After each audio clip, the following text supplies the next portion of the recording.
ગોંડલમાં આમ આદમી પાર્ટીના નેતા જિગીશા પટેલ ઉપર જે હુમલો થયો હતો એ બાદ જિગીશા પટેલ દ્વારા ફરિયાદ કરવામાં આવી હતી ને હવે અંતે જે મહિલા દ્વારા જિગીશા પટેલ ઉપર હુમલો કરવામાં આવ્યો હતો તેની ધરપકડ થઈ છે।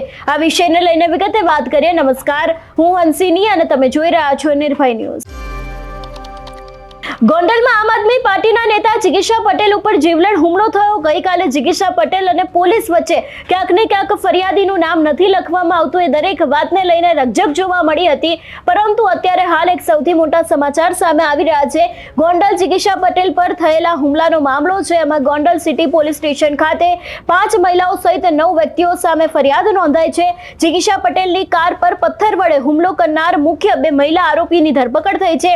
પોલીસે કૃષ્ણા રાજભાઈ રાવલ તેમજ જે બીજી એક યુવતી છે એની ધરપકડ કરી છે। પોલીસે હુમલામાં સંડોવાયેલા અન્ય આરોપીને ઝડપી પાડવા માટે ચક્રો છે તે ગતિમાન કર્યા છે અને અત્યારે હાલ સમગ્ર કામગીરીમાં ઘણા બધા પોલીસ સ્ટાફ દ્વારા કામગીરી છે તે શરૂ કરવામાં આવી છે અને બીજા જે આરોપીઓ છે એ લોકોને પકડવા માટેની પણ કામગીરી અત્યારે હાલ પોલીસે શરૂ કરી દીધી છે। પરંતુ જે રીતે વાત કરવામાં આવી જિગીશા પટેલની ગાડી ઉપર જે 2 મહિલાઓએ હુમલો કર્યો હતો ને એમાંથી એક મહિલા જે દેખાઈ રહી છે કે જેણે પથ્થર વડે જિગીશા પટેલનો ગાડીનો કાચ તે તોડી નાખ્યો હતો ને બાદ જિગીશા પટેલને ઈજાઓ પહોંચી હતી। અત્યારે હાલ તેઓ હોસ્પિટલમાં છે અને હવે આ જે 2 મુખ્ય મહિલાઓ છે એની ધરપકડ પોલીસ દ્વારા કરવામાં આવી છે। સૌથી પહેલા તો એ દ્રશ્યો ઉપર નજર કરીએ।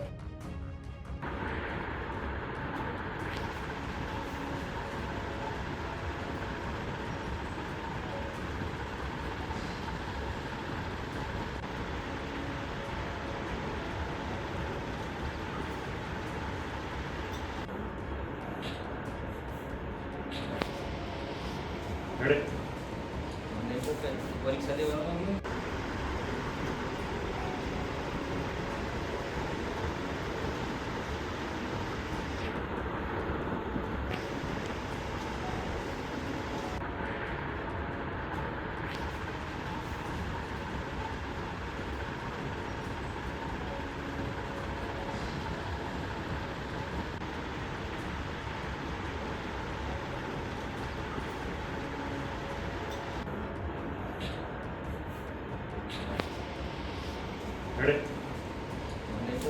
પરીક્ષા દેવાનું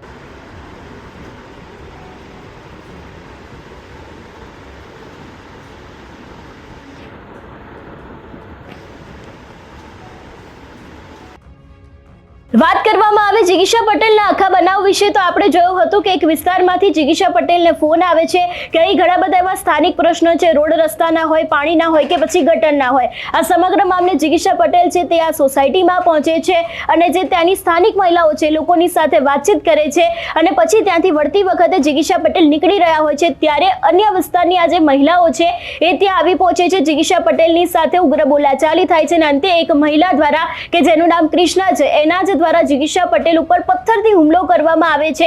એ બાદ આખો આ બનાવ સામે આવ્યો હતો। જિગીશા પટેલને તરત જ હોસ્પિટલમાં દાખલ કરવામાં આવ્યા હતા અને ગઈકાલે આપણે જોયું હતું કે જિગીશા પટેલ દ્વારા ક્યાંક ને ક્યાંક આક્ષેપો પણ એવા મૂકવામાં આવ્યા છે કે તેમને જે ફરિયાદ નોંધાઈ છે એમાં તેમના દ્વારા જે ફરિયાદીનું નામ કહેવામાં આવી રહ્યું છે એ ફરિયાદીનું નામ નથી લખવામાં આવતું।